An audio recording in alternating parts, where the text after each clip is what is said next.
नमस्कार दोस्तों, आज हम आपको एक ऐसी सच्ची घटना के बारे में बताने जा रहे हैं जिसे जानकर आप भी हैरान हो जाएंगे और सोचने पर मजबूर हो जाएंगे कि क्या कोई ऐसा भी कर सकता है। तो आइए इस पूरे घटनाक्रम को विस्तार से देखते हैं। एक प्रॉपर्टी डीलर के परिवार के 4 लोगों का कत्ल हुआ। हैरानी की बात यह है कि मौके वारदात से जाते जाते कातिल ने घर का दरवाजा बाहर से लॉक किया। लेकिन सवाल ये है कि आखिर कातिल को घर का दरवाजा बंद करने की क्या जरूरत है। सवाल ये भी है कि कातिल को घर की चाबी का कैसे पता चला। कहीं ऐसा तो नहीं कि कातिल इसी परिवार का कोई करीबी है जिसने इस वारदात को अंजाम दिया। इस हत्या के मामले की जांच कर रही पुलिस 3 दिनों तक इन्हीं सवालों में उलझी रही, लेकिन फिर उसे एक ऐसी बात पता चली जिसने कातिल के चेहरे से नकाब हटा दिया। बल्कि ऐसा चेहरा सामने आया जिसे देखकर हर कोई दंग रह गया। दोपहर के कोई 2 बजे मलिक परिवार का बेटा अभिषेक उर्फ मोनू अपने घर लौटा, मगर घर का दरवाजा बाहर से बंद था। जबकि सुबह जब वह घर से निकला था तो घर में उसके माता पिता, बहन और नानी सारे लोग मौजूद थे। अब सवाल ये था कि किसी को बताए बिना चारों की चारों घर से कहां गायब हो गए। अभिषेक काफी देर तक इसी उलझन में रहा। उसने एक एक कर सभी के मोबाइल फोन पर कॉल भी किए ताकि ये पता चल सके कि आखिर वह घर लॉक करके कहां चले गए, मगर इत्तेफाक से सभी के मोबाइल फोन या तो स्विच ऑफ आ रहे थे या फिर नो आंसर। ऐसे में घबराकर अभिषेक ने शोर मचाना शुरू कर दिया। उसने अपने मामा को फोन किया और पड़ोस में रहने वाले अपने चाचा और उनके परिवार को भी इसकी जानकारी दी। आनन फानन में मलिक परिवार के दरवाजे पर नाते रिश्तेदारों की भीड़ जुट चुकी थी। हर कोई हैरान था कि पूरा का पूरा परिवार बगैर किसी को बताए अचानक कहां गायब हो गया। बहरहाल खुद अभिषेक ने ही अपने परिवार की खोज खबर लेने के लिए चाचा के घर की दीवार फांदकर अपने घर में दाखिल हुआ, लेकिन अंदर का मंजर देखकर उसकी चीख निकल गई। अंदर दरवाजे के नीचे से खून की धार बह रही थी। उसकी चीख सुनकर बाकी लोग भी अंदर आ गए और जब लोगों ने घर के अंदर कदम रखा तो सिहर उठे। अंदर अलग अलग कमरों में अभिषेक के पूरे परिवार की लाश पड़ी थी। पिता प्रदीप मलिक उर्फ बबलू पहलवान, मां संतोष और बहन बबली, तमन्ना घोष तनु और नानी रोशनी की लाश मिली।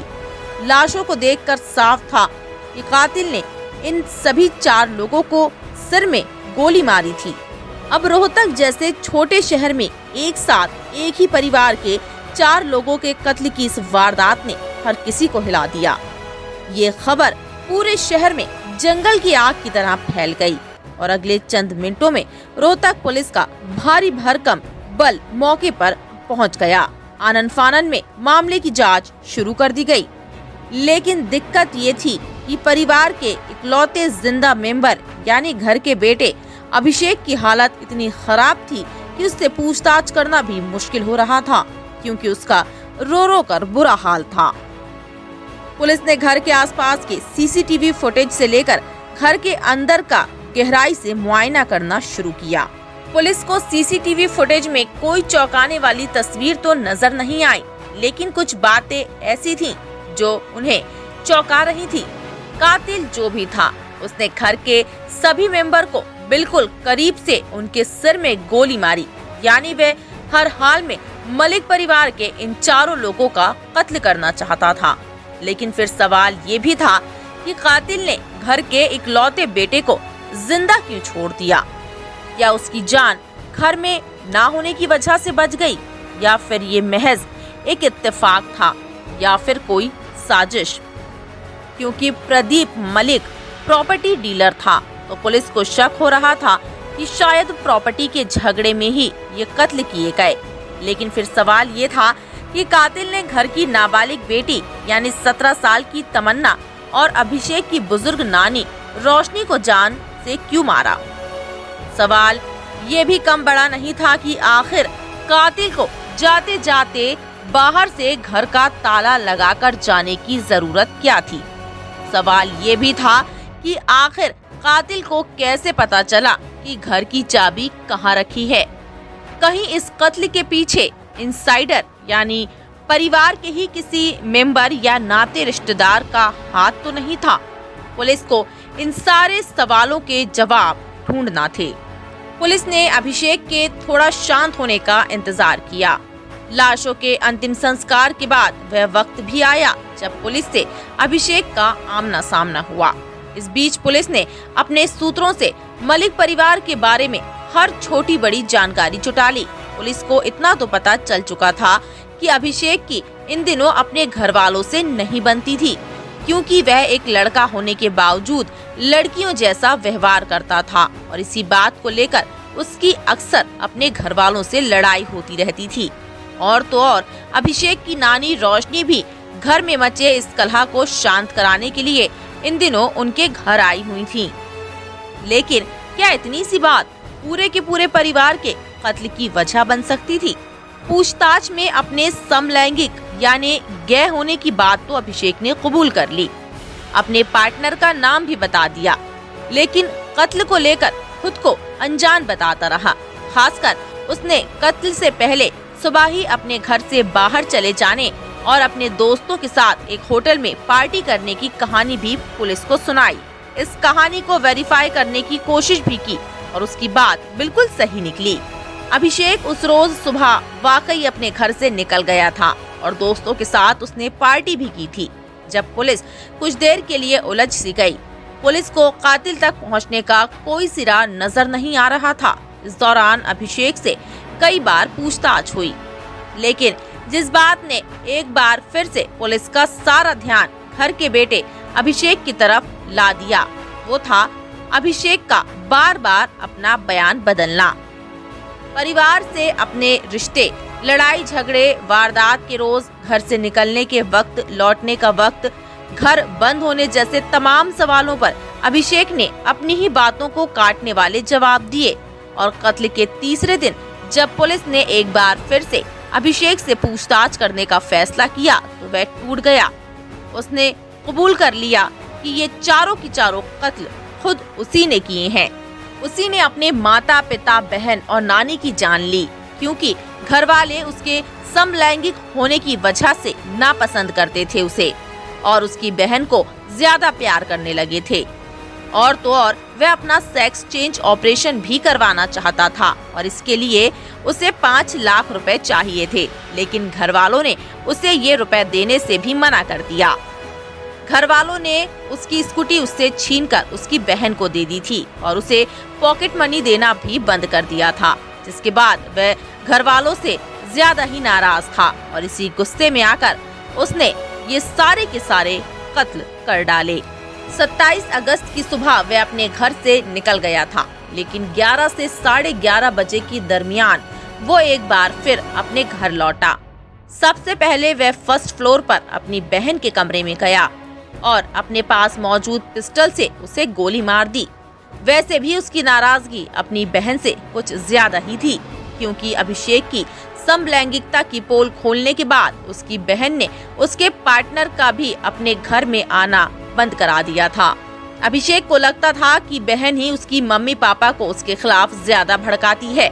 बहन पर चलाई गई गोली की आवाज सुनकर उस रोज उसकी माँ जैसे ही बहन के कमरे में पहुंची तो अभिषेक ने उन्हें भी गोली मार दी। इसके बाद वह अपनी नानी के कमरे में गया और फिर उनकी हत्या कर दी। और अब बारी आई उसके पापा की। असल में इस दौरान उसके पापा अपने कमरे में दरवाजा बंद कर किसी से फोन पर बात कर रहे थे और उन्हें घर में चल रहे इस कत्लेआम की जरा भी भनक नहीं लगी।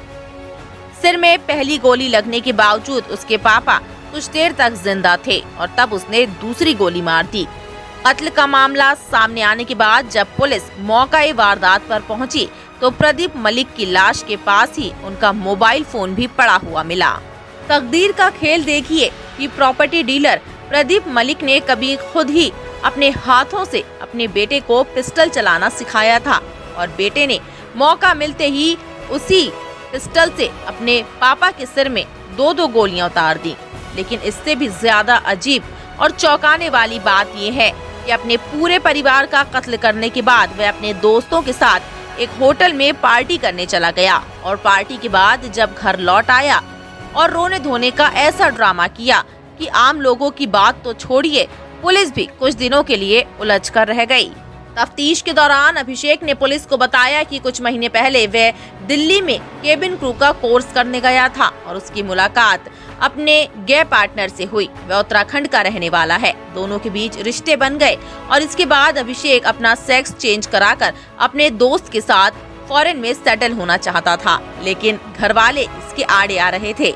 अभिषेक ने कुछ रोज पहले अपने पार्टनर के नाम का टैटू भी अपने सीने पर गुदवा लिया था। इसे देखकर घर वाले भड़क गए और उसके पिता प्रदीप मलिक ने इस बात पर अपने बेटे अभिषेक की पिटाई भी की थी।